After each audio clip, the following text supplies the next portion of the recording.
Oh my god. I just streamed for 45 fucking minutes with no audio because of StreamYard. I guess it's because of my dumbass, but StreamYard didn't help. Let's say that. Let's see if you can actually hear me this time. Okay. There we go. So ridiculous. There's no way I'm going to be able to make that as interesting. It's funny because only a few people said no audio, and I'm sitting there. Y'all couldn't hear me, but I'm like, what, man? What are you talking about? It's probably just your phone. No one else is saying no audio, and come to find out, nope, you couldn't hear me the whole time. Awesome. That probably really fucked with YouTube rankings for this live stream. All right. Well, initially I was going to be talking about, and I still am. I'm still going to do it. House of the Dragon and Winds of Winter. Specifically for House of the Dragon, I want to talk about the release date, talk about the trailer a little bit, and then some of the leaks that just came out in the past 24 hours. And for Winds of Winter, actually, I think I should probably start with Winds of Winter. So, hang on. I don't know why I just did that.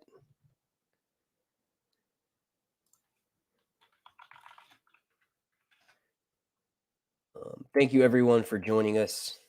Again, if you were here in the stream from earlier, but basically my fucking mic was muted the entire time. Fuck.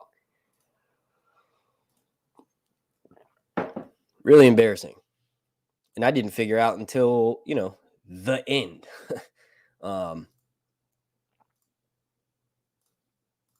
right, so for Winds of Winter, I had recently come across a post on Reddit about how someone who worked at a bookstore thought it was interesting that during, before the show ever came out, this was in 2003 when they started working at the bookstore. So there'd be maybe a few people that would come in and ask, hey, do you know when the next A Song of Ice and Fire book is coming out? And then eventually in 2006, 2007, 2008, the more people started coming in and asking about it. And then obviously in 2011, there were people that were coming in every day that were asking about when's the next George R. Martin book coming out. And not just for the Song of Ice and Fire, but also bookstores would carry other books that he wrote. And the person mentioned that eventually in 2015, 2016, it built to an insane height where hundreds of people were coming in every few days and asking about it. And they would always sell out of the main series. And not only did they have the main series, but they also had maps of Westeros in World of Ice and Fire, and then books written about recipes from Game of Thrones. Just all of that shit was always stocked at their bookstore, and someone was always buying it. And then now and then afterwards in 2019, 2020, and this year, there's only what used to be two shelves or two cases that were devoted to Martin's work is now dwindled down to two shelves. And obviously with Game of Thrones, with any show, once it goes off the air, the fandom dies down for a bit. No matter how it ended, whether you hated it or whether you loved it, the fandom in general just dies down because the show is no longer on the air. So that's kind of what happened with the books. Not to say they're not selling as much as they were, but the hype of people wanting to know more about that world has sort of died down. So in my opinion, it makes sense, and I've been saying this for almost 2 years now, that Winds of Winter will come out with House of the Dragon. Maybe not the exact same month, but within the same year. 2022 will be the year of the dragon. Winter will be here officially, and it will be the year of the dragon. Main reason why I say this is because if you look at that person's post, the height of the fandom was during after the show came out. So obviously the books are super successful. Obviously the books are really well written and have their own audience, but when there is an adaptation that comes out, they sort of go insane, right? So it would be a perfect strategy if, since George kind of missed releasing, Winds of Winter and A Dream of Spring while Game of Thrones was still on. That's obviously Dan and Dave's fault for rushing through the last two seasons and not making them full out 10 episode seasons. Maybe George knows that the way to ensure the success for this next show is to release the Winds of Winter with it. Now, I want you all that are watching right now to let me know in the comments section what you think about that.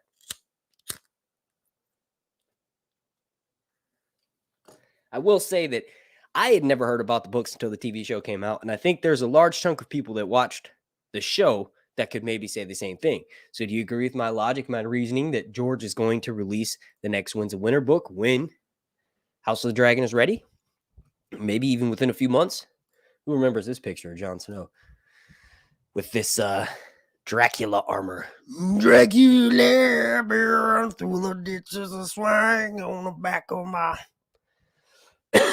Oh man, these old images of the cast always make me sad and tearful. Just not because of how it ended, but just because it's like that's over. The show's over. We'll never see, unless they do a movie, which I know they're going to do, resurrecting Daenerys. But you can't resurrect Cersei. I guess you could, but they're not going to. Yeah, I don't know. Let me know what you all think. I'm gonna check the comment section real quick. K3G92 says, I agree with Mark. 2022 will yield both hot D and wins. Fuck yeah. And that brings me to the next point. That was kind of something, you know what? Do you guys want to see my face? Do y'all want to see my face? Face cam? I didn't brush my hair. I didn't pull it back into a man bun. Fuck it, I'm going to show my face. I'm doing it. Oh, wait. I forgot to change that. There we go. All right, here we go. Hey, how's it going? Hey, how's everybody doing? How's it going? Oh my God, 40-minute live stream on fucking mute, bro. I was going ham. I had the Forsaken chapter pulled up. I was explaining to y'all about how I think wins is like a big misdirect and a big mislead. You have to realize that Euron is on the verge of death, and then he's given this fucking tea that turns him into this like hallucinating mess of like not actually seeing Euron Valyrian steel. There's actually a line in Forsaken where he says in one of his saner moments. So George is letting us know, like, usually the narrators are unreliable. Not only is this guy unreliable, he's on the verge of death and he's tripping nutsack. He's insane. So, you know, I don't know. I think people kind of hype that chapter up. Although it's one of my favorites to read. It's crazy. It's definitely one of my favorites to read. It's just like, most of the stuff is sort of on the surface. Literally, here, let me bring it up. Fuck it. Let me bring it up.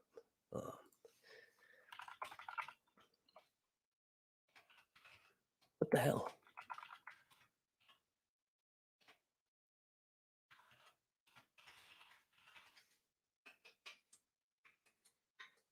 Here we go. See if I can share that with y'all.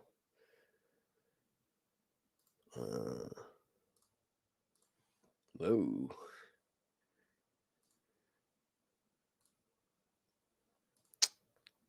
All right. So, fuck it. We'll just do what we were doing before. And I will talk about When's a Winner, and I will talk about House of the Dragon. I had it way more organized than this, but 42 minutes on silent will fucking do that to you. I felt like I had my tongue ripped out. Euron grabbed a handful of the priest's tangled black hair, pulled his head back, and lifted the wine cup to his lips.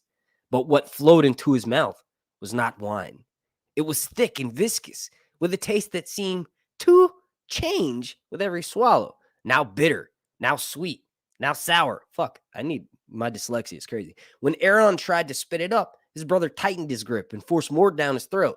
That's it, priest. Gulp it down. The wine of the warlocks, sweeter than your seawater, with more truth in it than all of the gods of earth. I curse you. I was doing voices too. I was doing some really good voices. So my Euron is like a hoity-toity high-class douche where the accent switches because I can't do like a straightforward English accent, so it goes back and forth. And then my my Euron is like a fumbling half-dead idiot. Like I don't know. They both suck. But here we go. Where was I? Shit. That's it, priest. Gulp it down. The wine of the warlocks, sweeter than your seawater, with more truth in it than all the gods of earth. I curse you, Euron. Oh, Euron said when the cup was empty, liquor dripped from down his chin into his long black beard. If I had the tongue of every man who cursed me, I could make a cloak. Wait, fuck, that's Euron. Okay, no more voices. Euron hawked and spat. The spittle struck his brother's cheek and hung there, blue-black glistening. Euron flicked it off his face with a forefinger and licked that motherfucker clean. you nasty son of a bitch. Your god will come for you tonight. Some god, at least. It's obviously Euron talking to Dampere. When the Dampere slept, sagging in his chains, he heard the creak of a rusted hinge. Euron used to rape his brother, and he would do it at nighttime, and that's obviously part of the fuckery that's going on with Euron's head. When he laughed, oh wait, I already did that. That was the part that I read in the last live stream, so I'm probably going to be doing that this whole live stream, thinking that I already covered something, but I didn't because it was in the one that was fucking muted. Let me try to find that one part that I was just referencing. Saner moments.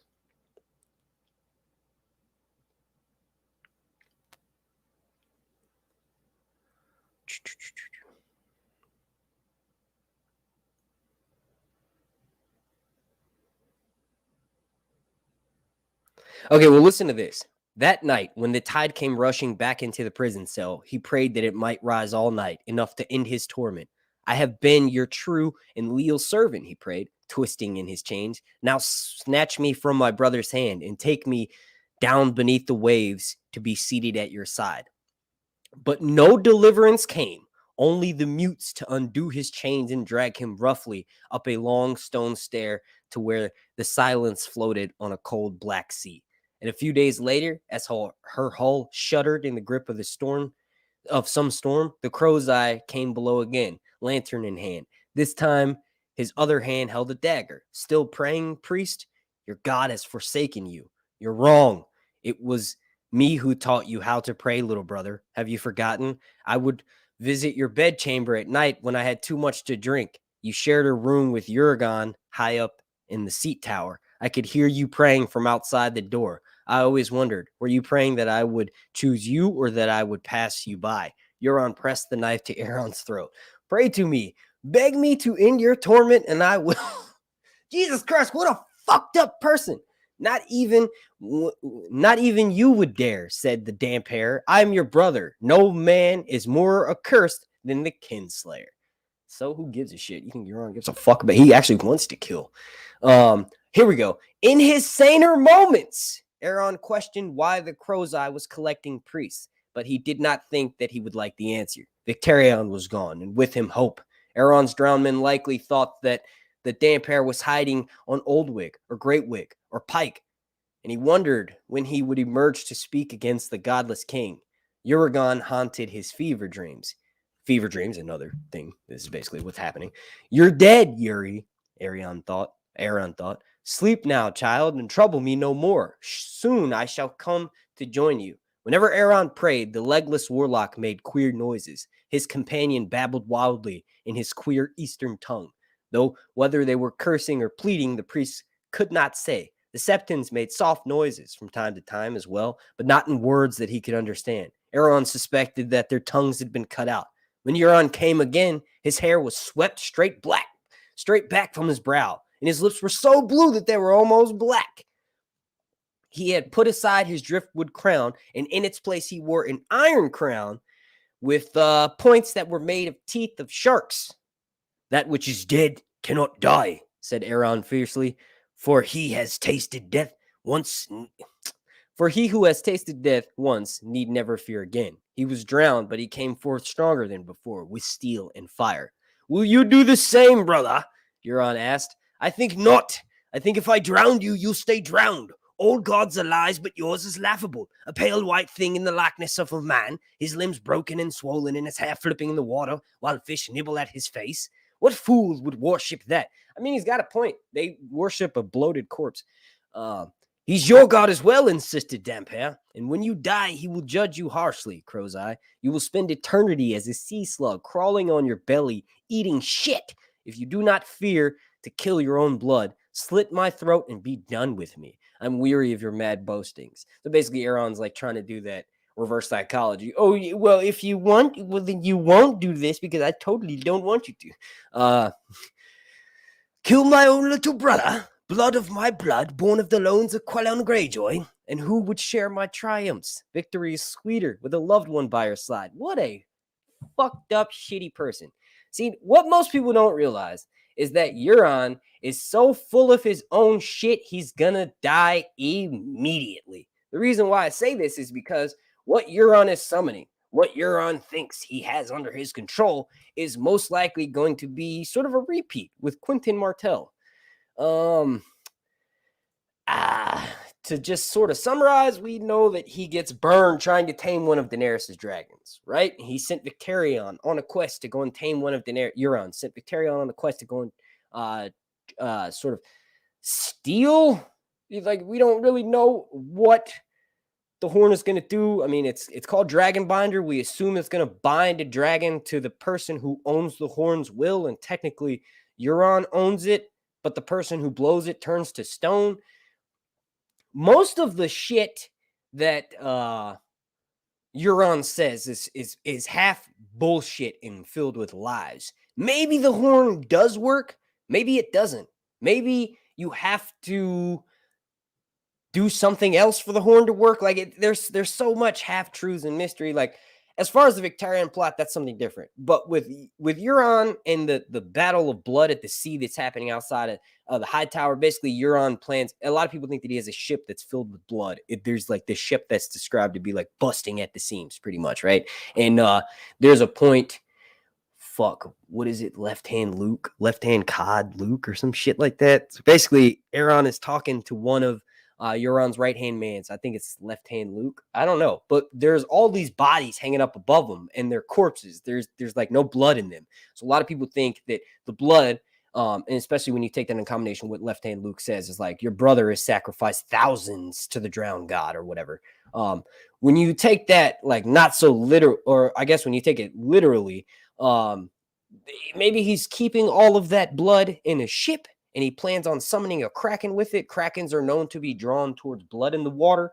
So apparently, a lot of people think that Euron is going to, when he's outside of Old Town, because there's shit in there that he needs. Remember, there could be a faceless man there with his dragon egg. We don't know why. Shave Pate, a.k.a. The fuck? We don't know why the faceless men are in the Citadel, but there's a reason why Euron's there. He's about to attack it. One of Oberyn Martell's daughters there. Like, there's a bunch of shit that's going to be happening in Old Town. A lot of people think that Euron's going to summon a Kraken. What I think is going to happen is Euron is going to die in the process. The Kraken will be summoned, but it'll eat him, right? So kind of like what happened with Quentin. I don't know. I butchered that. But jumping back into, looking at my notes here, because I can't remember if I already fucking said this or not. Shit. There we go. Georgie.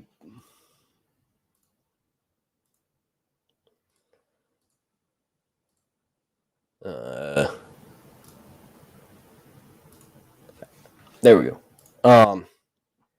So I think, if you take into consideration what that post said about how popular the book fandom got when the show came out, it makes sense to release Winds of Winter alongside House of the Dragon. The main reason being is because a lot of the fandom from Game of Thrones has died down, and it's been so long since the last book released. The new show coming out would help boost book sales as well. And maybe that's what George's editor wants him to do, since he missed the deadline of obviously Game of Thrones season 8, the final season of that. So maybe it makes sense to release the next entry in A Song of Ice and Fire with the next adaptation. I personally think that by summer 2022, both of them will either already be here or we'll have a release date for both of them. Like, obviously, House of the Dragon will probably be here by summer 2022, but we'll probably have a release date, if not Winds of Winter. Another thing to take into consideration is 2 years ago, George R. R. Martin said if he doesn't have Winds of Winter with him when he heads to this science convention, then lock him up and throw away the key or some shit. So 2 years ago, if he was that close to finishing it, just imagine how close he is now. Remember last summer, he was updating us every few weeks for a couple of months about how much progress he was making on Winds. It just makes sense that the book's probably already finished. He's probably handing it in to his editor, and it's going to be set for a release date. Maybe they're just sort of going over it and perfecting it. Obviously, George is a perfectionist. So yeah, summer 2022. Let's see. Let me get some of these questions. Muhammad Akrut says, hey, Sir Hunts, my brother from another mother. What's up, dude? Thank you for watching all this time. Lord Crackhead 33 says, can't wait to find out what Euron is really up to. I get the feeling. Hold up. Can y'all hear me? Can this, is this still being heard? All right, cool. I just had to check that because I just got a flashback of how fucking mad I was outside when I'm trying to listen to it. Like, oh man, the audio was probably really good this one. No one even said anything yet. Yeah, can't wait to find out what Euron is really up to. He's got this massive buildup in the books. Like, if one character, that's what I was saying before, right? So fuck, all of that Euron shit that I had said before is completely gone, and I have no way of pulling it back. That's what the stream of consciousness fucking things. I just get on this tangent, and I can't never remember it. Usually I remember it by making a video, but I didn't do that. Let me try to bring that back. Let me try.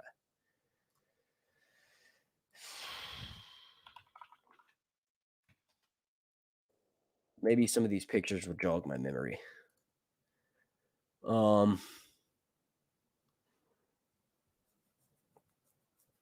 yeah. Okay, so I've said this before. Anybody who reads the books, it's really obvious when you read a character description that sounds the same as another character's description. You're like, oh, maybe that's secretly this person.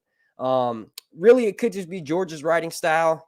He's not the best sometimes at describing certain people.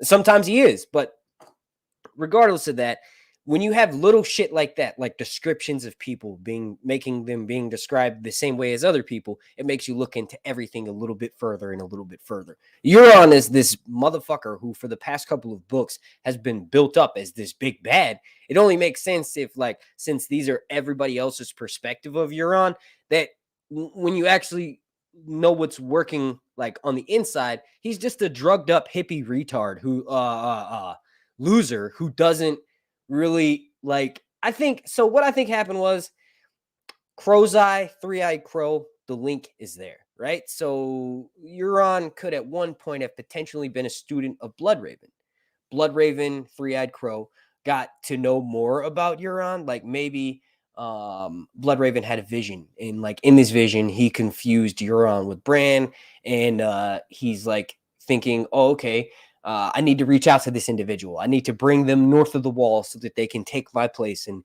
protect the world in the Seven Kingdoms. And maybe when he did that, he saw that he fucked up. Euron is just a little bit too crazy. And he saw Euron was raping people. He was doing all of this sick and twisted shit. And he's like, Homer Simpson meme, back into the bushes. Fuck that. But it was too late. He already opened Pandora's box, so to speak. And since Euron was such a fucked up, crazy individual, when Bloodraven was originally sending him those dreams, Euron interpreted them as someone like Euron would. Euron is like, I'm this holy motherfucking God King on motherfucking Earth. You can't tell me anything because I make my own rules, kind of dude. That's probably what happened. And then obviously he does some fucked up shit, gets banned, and he's like, this is all part of my master plan, baby. Gonna go to a shy, baby. Woo! Gonna get some shade of the evening, baby. Woo! Gonna cut out all the tongues of the people that are working on my ship. And in real life, that would make the ship drown. Like, Reflective Rambling made a good point, and she said, she's one of my subscribers and Patreon members.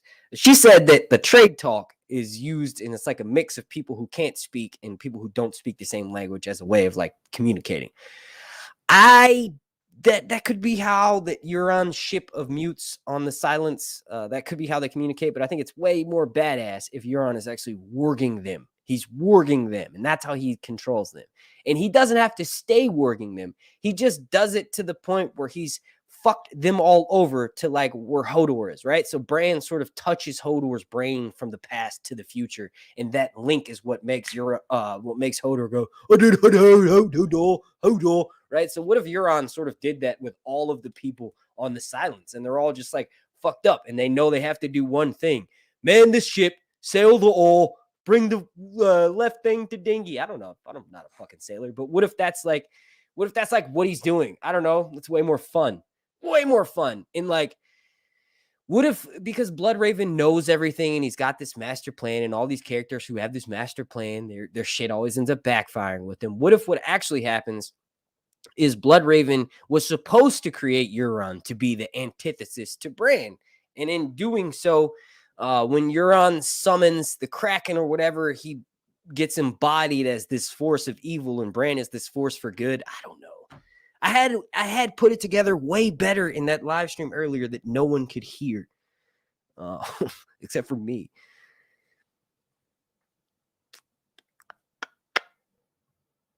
Don't forget to smack that like button. Hell yes.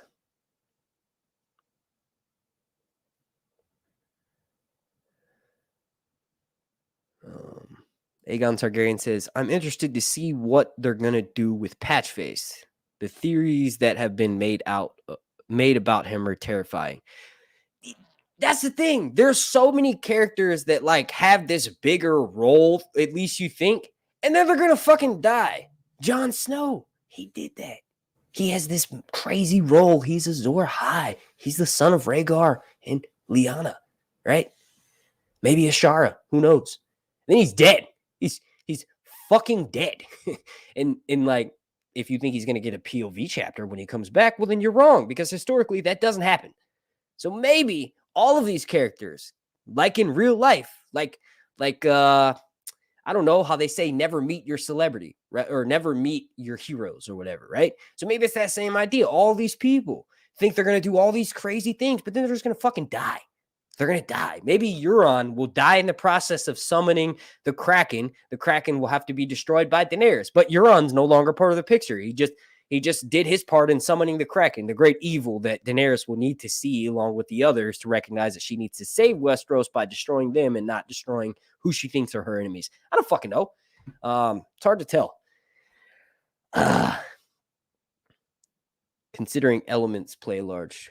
Do the Greyjoys even have magic? Yes, they have water Kraken magic. I think all of the higher houses, all of the people that have King's blood, in order for them to have King's blood, at one point had to be linked to some individual that mated with some sort of elemental magic creature.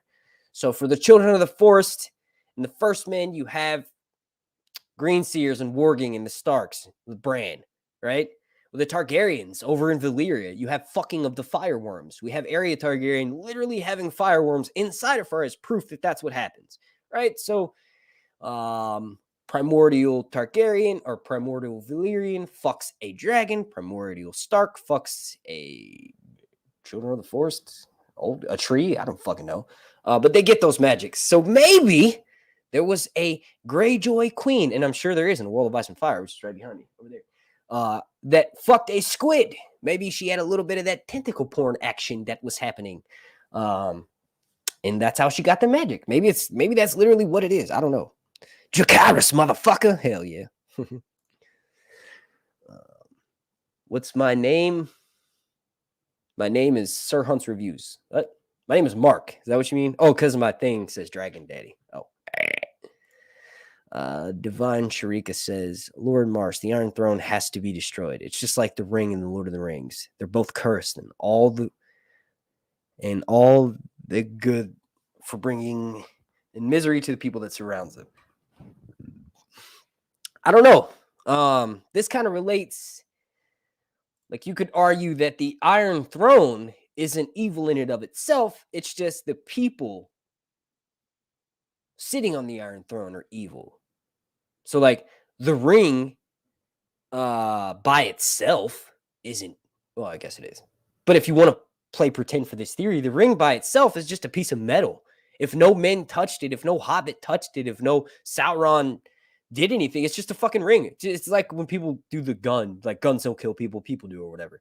It's kind of that same idea. It's like the Iron Throne is like just this object. It didn't do anything. It was made by someone who wanted to unite the Seven Kingdoms. And part of that metaphor, the symbolism for the Iron Throne is kind of, you could say it's like, oh, I always say it's like you're imposing over the person you're standing over, but it could also be like a sign of unity.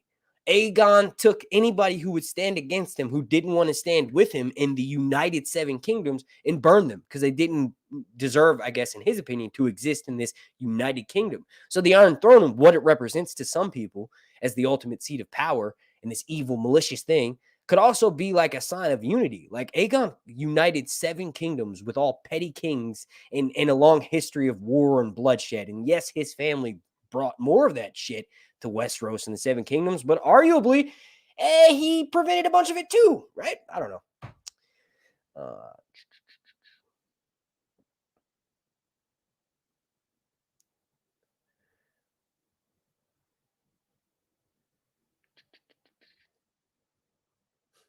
Thank you. Thank you, Elise. Yeah, I can't believe I did 45 minutes with no audio. Brennan Maxbury says, is there going to be a story after the Winds of Winter? Yes, Dream of Spring. I think it'll be interesting if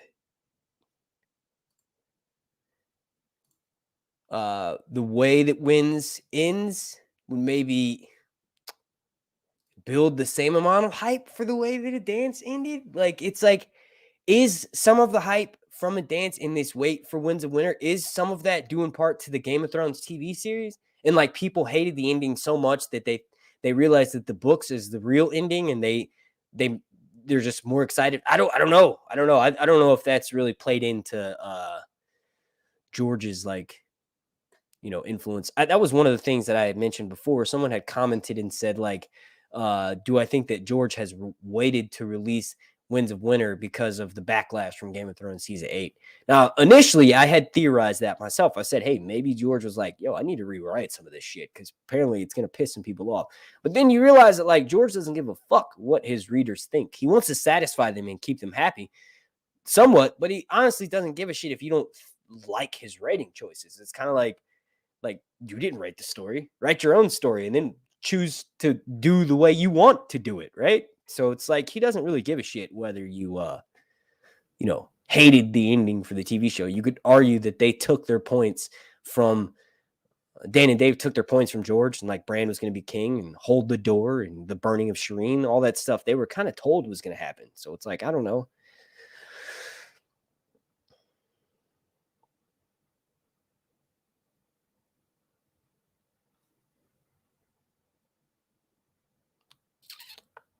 Let me look at my notes here. It's got distracted reading the chat. 32 minutes. Okay.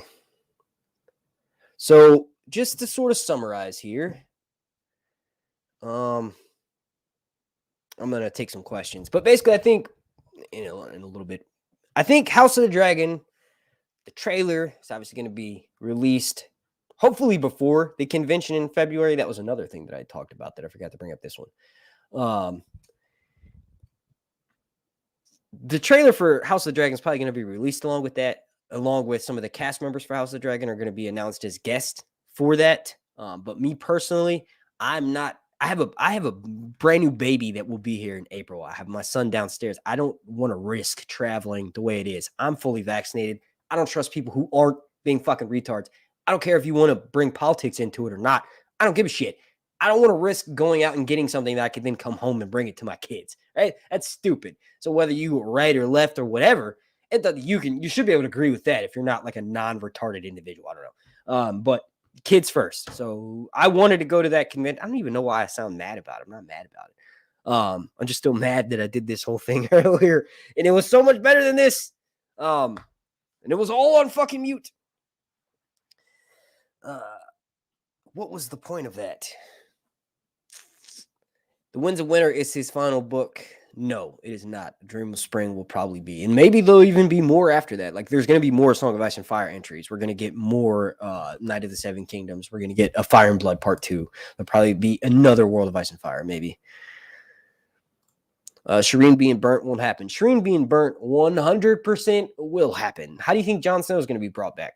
That's the only way to bring back Jon Snow. She's got King's blood, and it's been mentioned before. And Stannis, not show Stannis, but Stannis in the books might be for the better sacrifice. If his daughter can mean saving the Seven Kingdoms, well, she's cursed anyway. She has half-dead grayscale. It's going to come back. It's going to come back. It's dormant. Melisandre said it's dormant. It's going to come back. It's going to come back. It's going to spread. It's going to kill everybody on Dragonstone. It's going to be this new grayscale outbreak, all thanks to Shireen. So you better just burn that little bitch and get it over with, right? Use that blood magic. I know I sound awful right now, but use that blood magic sacrifice to bring back Jon Snow. And there's that. Maybe he's aiming to be No. Nice troll comment, though. I don't think so. George has finished. George wants to be finished. And I'm pretty sure Wins a Winner is done. It's going to be released when it makes sense.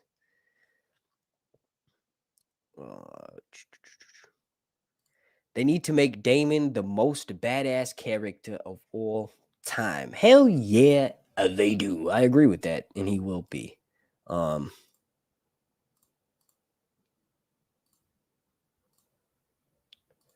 watch that trailer together. But yeah, I don't know. I'm kind of gonna be a toss-up. It'll probably be between Corlys and Daemon.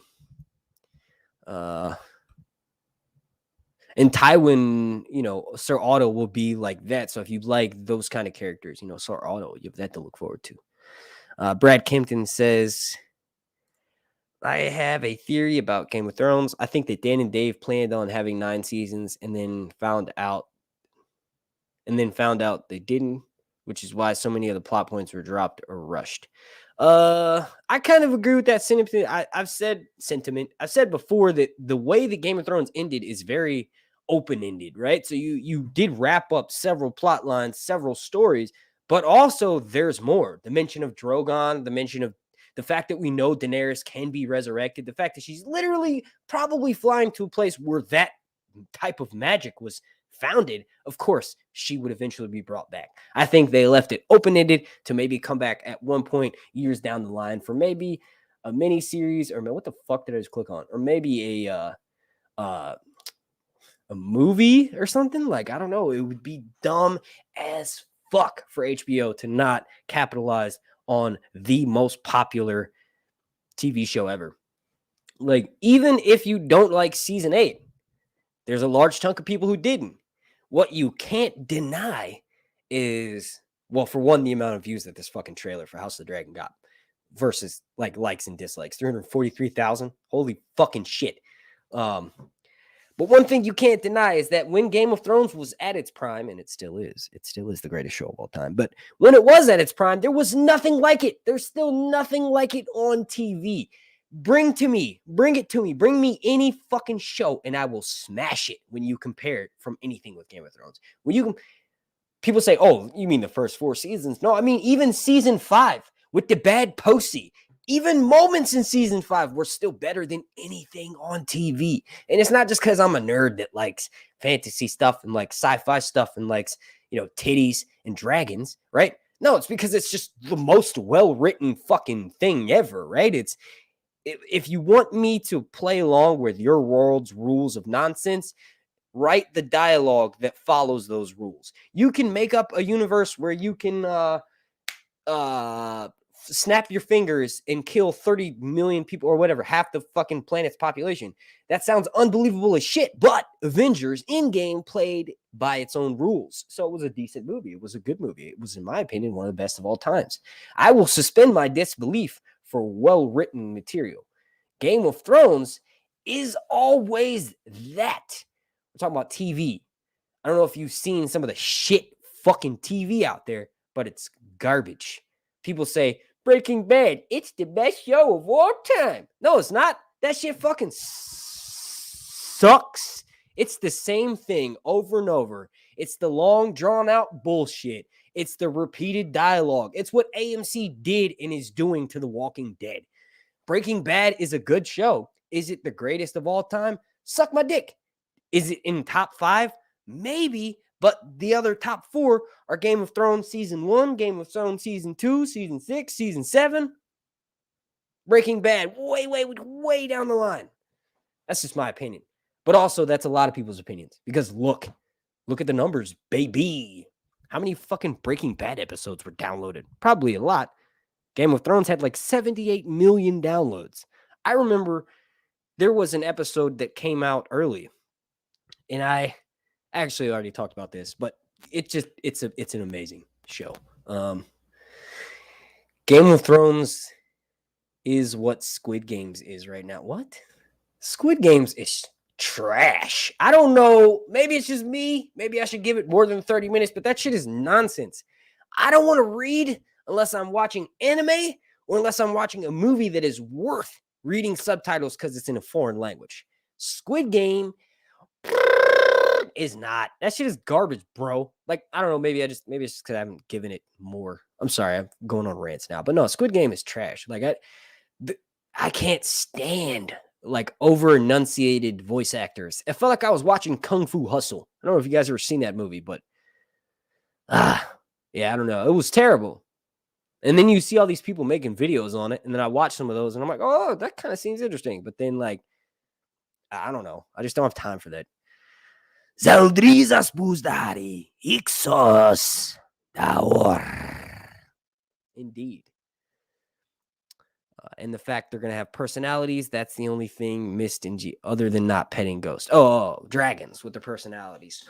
Fuck yeah, baby! Woo! Dragon color, dragon flame, dragon personalities. Squid Game of Thrones. What? All right, the sentiment is shared with some of y'all. Yeah, Kung Fu Hustle was crazy. That movie's fucking hilarious. Let's watch the Kung Fu Hustle trailer. No, I'm not going to do that. Shout out to Reginald Taylor.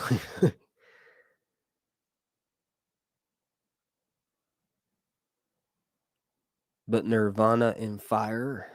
Squid Game is for virgins. Pretty much. You are trash. Squid Games is best. Well, how about you get out of my trashy chat then? How about that? I got my fucking lisp. How about you get out of the trashy YouTubers chat? I don't even know. Whatever. Just kidding, dude. Thanks for watching.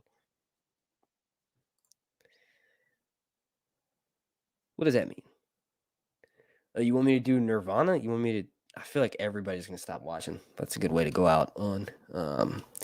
Wordle bet! Let me turn... Hang on. What the hell? There we go.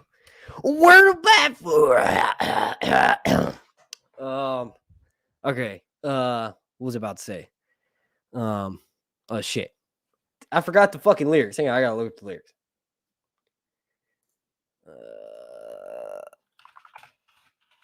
I haven't sang this song in a fucking minute. Okay, I mean, I know that part. I knew a lady who came from Duluth, bitten by a dog with a rabbit too. She went to her grave just a little too soon, flew away howling on a yellow moon. All right, yeah. Not really into this. Where the bad folks go when they die? They don't go to heaven where the angels fly. They go to a lake of fire and fry. See him again till when House of the Dragon comes out next year. Oh. Oh man, I'm an idiot.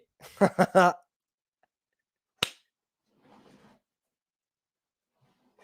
used to do karaoke all the time. I used to do karaoke all the time on my old streams. Someone said, speak in High Valyrian, bro. All right. Zeldrizas buzdari. Hang on, let me look some up.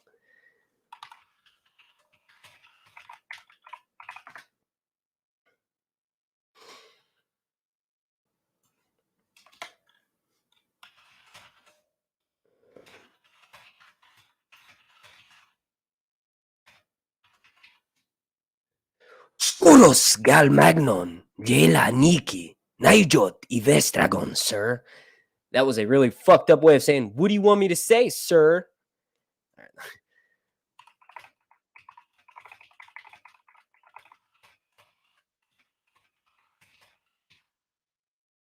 Brozio nuha, ixis sir hunts, say Jalian, nejot. Oh, what the fuck? Kogralbar ia zeldrizas. Basically, I said, my name is Sir Hunts, and I want to fuck a dragon. Or I am here to fuck a dragon. I was trying to do, the guy, Salador saying, I want to fuck the queen. How many people Obviously, I'm not, and all of you watching aren't. But how many people are gonna get Corlys Velaryon confused with Salladhor Saan? And they're gonna be like, hey, Salladhor Saan is a Targaryen? I just thought about that the other day. There are going to be people that think that, for sure.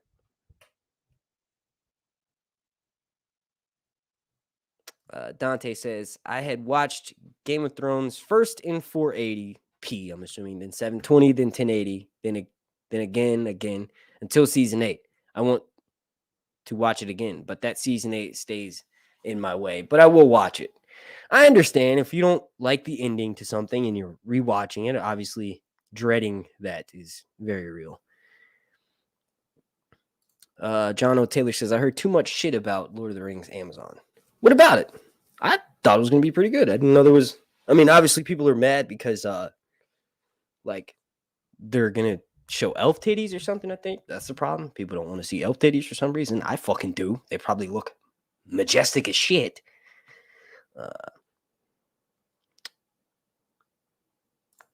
Lord of the Rings didn't leave a toxic taste in my mouth like GOT did. This is from Sammy M79. So I believe it's better than GOT. Also, the books are finished, unlike Game of Thrones. Okay, but Lord of the Rings didn't have massive amounts of titties. They also didn't have the realistic element of English history. English history, whether you're English or not, still affected you in one way or another. England conquered the fucking globe from the tiny little shithole island. Oh, went too far. England did some shit, right? Because English history is so interesting to me, the fact that this show is so influenced by it that it literally has the exact story arcs taken from it, that's what makes this better. So Lord of the Rings is fucking amazing, right? It has so much fantasy mixed in with it that unless you've read the books, it's hard to keep up with because there's so much mystical shit going on. There's so many Witch King of Angmar, fucking hobbits, fucking Smaug, all these different things to keep track of. All these different major fantastical elements. There's fucking elves, dwarves, hobbits, wizards, all of this shit to keep track of. That is a true fantasy, a Dungeon and Dragons person, a Dungeon and Dragon fantasy fan's dream. I like to pretend that I'm a history buff. George R. Martin's A Song of Ice and Fire is fantasy for a history buff. So it's just sprinkled in. So J.R. Tolkien, King Aragorn lived 477 years. He was a good king, so obviously his reign was good as well. That's not exactly what he said, but that's basically what he did. George R. Martin, what were his policies with the orcs? Did they just go around killing them? Like, the fact that that's his question to it, just, I don't know. Look at a map of Lord of the Rings and look at a map from Game of Thrones. So much more detailed, so much more rich, so much more world built. I love Lord of the Rings. It was the first fantasy movie that I went to go see in a movie theater.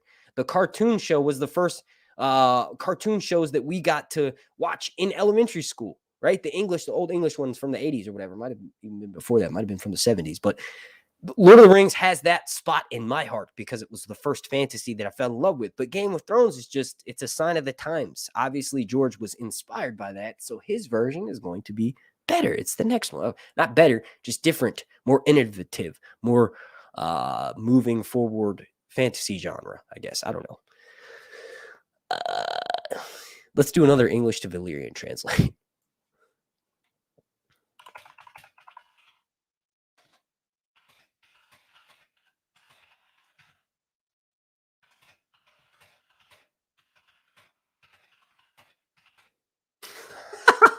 Oh man, what made me even say this? Whatever. Okay.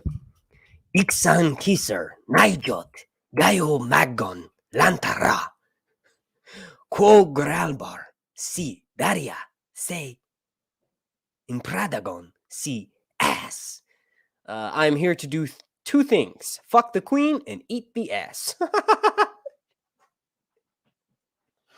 Oh man, all right. Well, this seems like a good point to wrap this video up.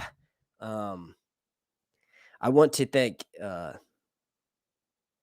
yes, That's the comment I meant to click on. I don't like comparing the two of them either. In my opinion, A Song of Ice and Fire is better than Lord of the Rings, but that's just my opinion. Lord of the Rings is far from the worst. I fucking love it. I'm just saying, in my opinion, A Song of Ice and Fire is better. Chomp on the booty. What? Oh man, this is fucking awesome. Thank you all so much for watching. If you could please do me a massive favor, slap a like on this video. Like code is going to be 42 plus 0. Get it? Also, make sure you're subscribed and turn those notifications on. Really helps out my channel. Also, super special shout out to every single person who's watching this video. Obviously, if you weren't watching it, I wouldn't be able to continue to do what I do. But also, I want to thank every single member of my of my Patreon family over on patreon.com/SirHuntReviews. All of these people, they give me, certain amount of money each month, and that's like guaranteed money that will it helps out my channel a lot. I don't know how to say this without sounding like a fucking beggar or an asshole, but if you look at YouTube, you can see that my videos barely get any views. So something like Patreon really helps me strive forward to want to keep creating content, because I look at those lists of people and I see, regardless of what the fuck YouTube says and does with my videos, these people like my shit enough that they're like, hey man, here's some extra money. Like that, I don't know how to explain that without sounding like an asshole and feel like I'm begging for stuff. So thank you to all of these people who do that. And thank you to every single person who, is watching this video right now. But I want to thank you all so much for watching. My name is Mark, and this has been Sir Hunts. Shout out to every single person in the chat. They are, hang on one second. Give a shout out to all of the chat people. What the hell? There we go. Shout out to Dennis Sorensen, Divine Sharika, Eric Karts Reviews, John O'Taylor, Lauren Marsh, Lord Crackhead 33, and Amkar Grav. Thank you all, and thank you to everyone else who will watch this later. I want to thank you all so much for watching. My name is Mark, and this has been Sir Hunt's Long Nights Reviews.